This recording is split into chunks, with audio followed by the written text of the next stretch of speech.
So when it comes to winning a Premiership title, arguably the most important player in the team is a striker. They're the player that gets you the points. If you don't score goals, then you don't win matches.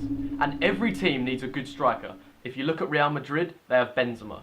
If you look at Juve, they have Higuain. If you look at Barcelona, they have Suarez. And I think it's fair to say that every winning Premiership team has had a great striker. But despite being an Arsenal fan, I think that the current best striker in the Premier League is Harry Kane. If you look at his stats over the last season, he's made 38 appearances. That's every single match in the league. You need consistency in your striker, someone that's going to play almost every match and score as many goals as possible. And Harry Kane provides this. If he's playing more matches, then this gives him more opportunities to get goals. If we compare him to other strikers in the league, he's just making far more appearances. Aguero only made 30, Costa 28, Vardy 36. It might not seem like the most difference, but every single game counts since you can score so many in one match. One of the standout features of Harry Kane is that he never gets injured. How many times have you heard that Aguero has been injured and won't play in the next match? This just doesn't happen with Kane. So the sheer intensity that his body can take and the amount of muscle damage that he can bear just puts him ahead of the likes of Aguero. The next stat that makes him so impressive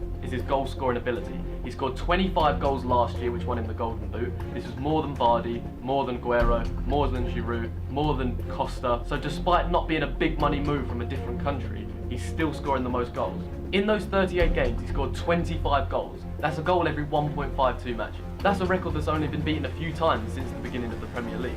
Kane also finished the season with only 1 assist. This might not seem like a good stat because football is a team sport, but you need that main man that's going to score you all your goals. Kane finished the season with a shot accuracy of 60%. This wasn't beaten by any other player within the top 5 goal scorers. This means that 60% of the time that his shots are on target, they're going to go in, which is an incredible stat. One thing to take note of as well is the spread of his finishing. As you can see in the diagram, he scored goals on the left, the right, down the middle. This means that no matter what type of goalkeeper he's playing, he can score in any position. If there's a player that favours a certain side, then they might be less likely to score in certain matches. If we look at Giroud's finishing, he favours the left side, but if he faces a goalie that likes saving to the left, then this means that he's just not going to score as many goals. One incredible attribute that Harry Kane also has is his ability to win aerial duels. Last season he won 43%. If we compare this to someone else that has a similar stature to him, such as Diego Costa, he only won 37%. This shows that Harry Kane isn't just good with his feet, but is good with his head as well. I think these stats show clearly why he's one of the best strikers in the league, if not the best.